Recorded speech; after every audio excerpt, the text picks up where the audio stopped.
Salutare, bă, fraților, să facem un nou clip din GTA. Nu cred că e GTA de forțat, sper că scriem.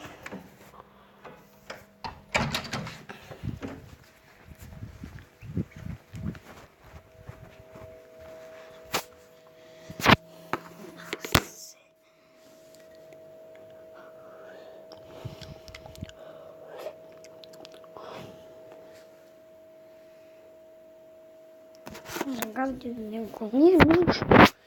Prima oară au visat mult.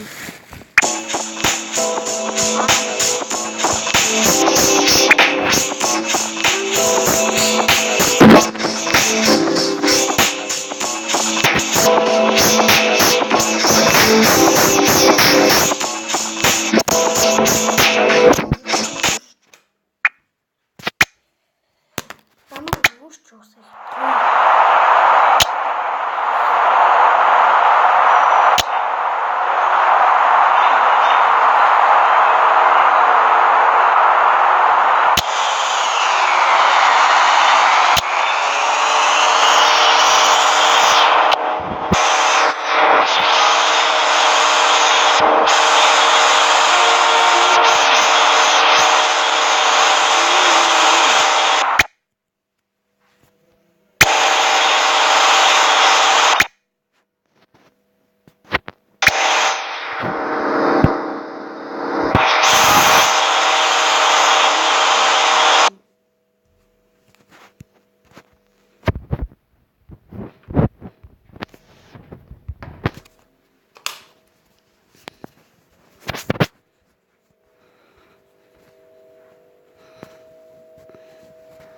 o să ne uităm la cineva care vorbește cu un număr necunoscut. Slider.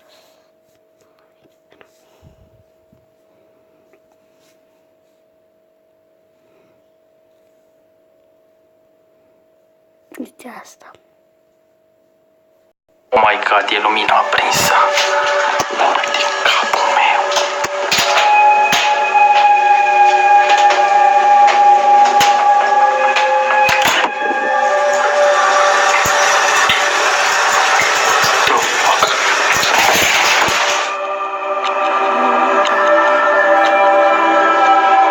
Înainte să începem video-ul ăsta, v-aș ruga din suflet să nu uitați să apăsați butonul de like pentru că este foarte, foarte important pentru mine.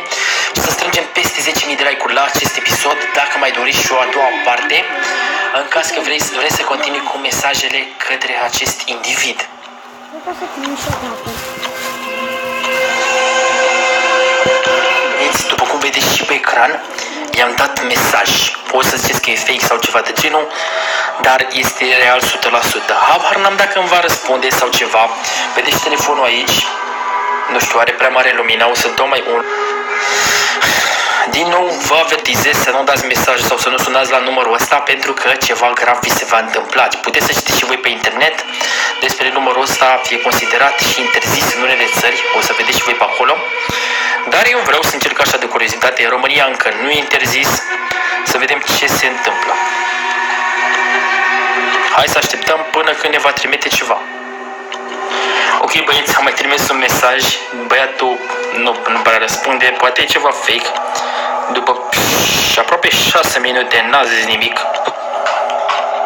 Am mai dat și pe Skype și pe Skype mi-a scris un punct, o să vă arăt dacă doriți. Deci clar, e cineva în spatele numărului ăstuia. Se ascunde o persoană sau ceva.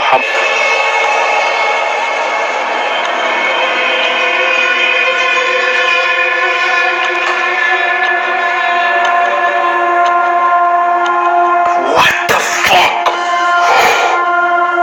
Nu te cred. Deci nu te cred. Chiar mi-a scris ceva. Marius. Holy shit, uita să recomandă și telefonul. Bă, nu mă da de gol, te rog frumos. Aoleu, mamă. A scris ceva acolo. Procent, dolar. Hashtag procent, dolar, 666. Holy shit. Who are you? Hello. De ce tremură mâna, uitați. chiar mi-a răspuns, nu mă așteptam, deci uitați, trebuie să văd acum la telefon, 34, am așteptat aproape 10 minute să-mi răspundă. Puteți să dați și voi mesaj dacă nu mă credeți? Holy shit, nu te cred. Deci nu te cred, aoleu mama. Aoleu, ce să-i spun eu, ce să-i spun? Habar n-am ce să-i scriu, mă trec toate apele, sunt fleașcă. Nu știu ce să-i spun, ești nebun? Hello. I'm from Romania, adică sunt în România. Schimb curând mare să ne facem de râs. I'm from Romania. Să trimite și mesajul acolo sus, ați văzut și voi telefonul aici, mesajele, să nu ziceți că vă mint. Sunt curios dacă mai răspunde. Deci îmi tremură mâna, pur și simplu. Pe telefon. Hai de capul meu.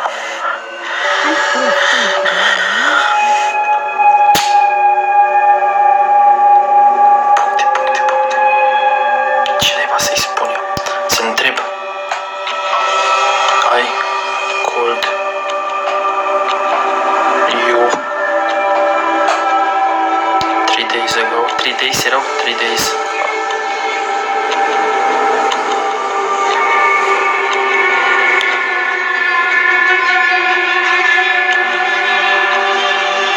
Îl întreb dacă știe română. S-ar putea să știe, s-ar putea să nu.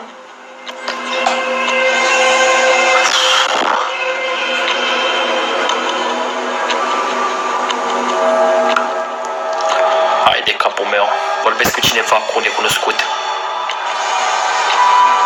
Parcă vezi că știe română sau ceva și că s-ar putea să fie o sectă ceva și să aibă membri în fiecare oraș sau în fiecare stat. Nu știu, mă gândesc și eu așa, who are you? Hello, I'm from Romania. I called you 3 days ago. Can you speak Romanian? Am sunat acum 3 zile. Poți să vorbești română? Așa l-am întrebat eu. Poate știe asta să vorbească română sau poate traduce Google Translate? Google Translate? Cine bă să aud? Mă pocăni ceva pe spatele meu. Puțin. Hai de capul meu, știe română? Oh my god. Nu te cred, deci vorbesc cu numărul ăla la care am sunat acum 3 zile. Puțin. Am auzit o drujbă. Cum? Câteva zile. Ce naiba s-a întâmplat acolo? Ce naiba s-a întâmplat acolo? Am auzit o drujbă acum câteva zile. Ce naiba s-a întâmplat acolo? Nu, uite capul meu. Little, cred că a tradus pe Google. Little, puțin.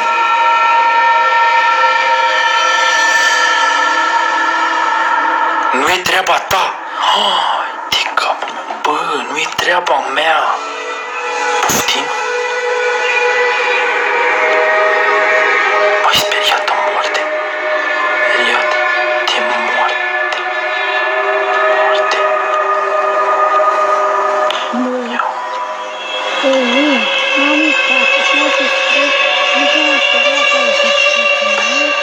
Casă. Poftim? M-ai speriat de moarte. Mi-au căzut lucruri prin casă. Bă, chiar mi-au căzut lucruri prin casă. Îmi cădea ceva după masă. Când am mișcat mouse-ul, cred că am dat cu mâna în ceva sau habar n-am, nu știu dacă era întâmplător. Poftim, m-ai speriat de moarte. Mi-au căzut lucruri prin casă. Dați mesajele. Ești persoană reală?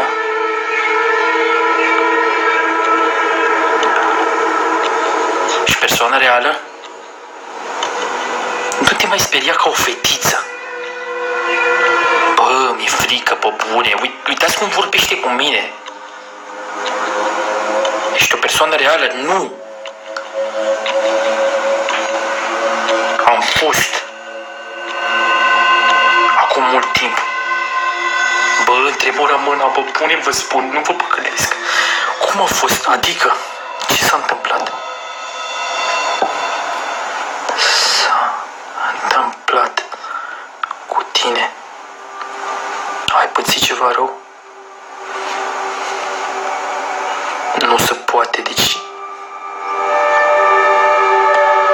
pot să te ajut cu ceva?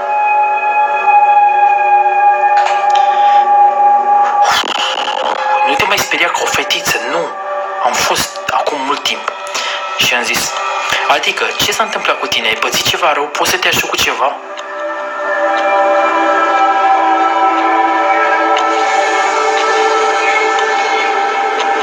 E prea târziu pentru așa ceva. Am suferit un accident. Bă, ești prost? Ce ai pățit? E prea târziu pentru așa ceva. Am suferit un accident. Bă, ce-o fi pățit omul ăsta? Nici acum poate face cineva mișto, poate nu înțeleg. Ce se întâmplă, pe bune? Am fost omorât de un băiețel. Cum așa? Cum naiba? Cum naiba a fost omorât de un băiețel? Eram la ziua lui de naștere. Eram la ziua lui de naștere. Doamne. E adevărat că ai fost la mine acasă? Bă, am spirite în casă, ce-am făcut? Hai de capul meu.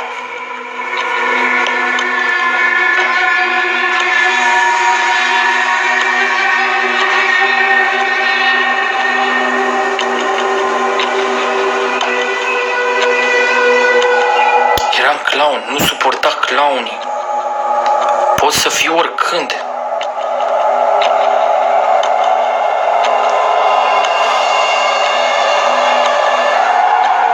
Pot face ce vreau acum. Pe bune? Deci uitați și mi-a trimis. Pot să fiu oricând. Pot face ce vreau acum. Uite-te în baie. Stați puțin, băieți. Camera asta la îndemână. Poate chiar se întâmplă ceva supranatural. Acum mă uit.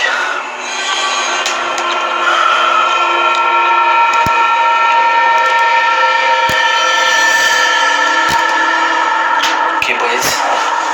Uitați camera. Mi-a zis să mă uit în baie, pe bune. Oh my god, e lumina aprinsă. Hai de capul meu.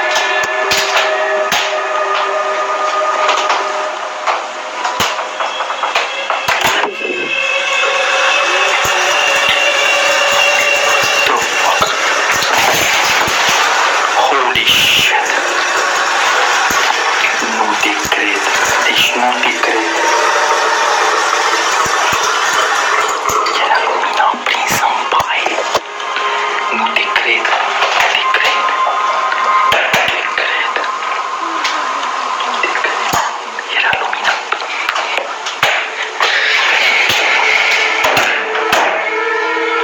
Băieți, tocmai ce s-a întâmplat, o nebunie. Deci am fost în baie, era lumina aprinsă. Bă, bune, mă. Nu știu ce s-a întâmplat. Dar nu mai vreau să vă video clipul ăsta.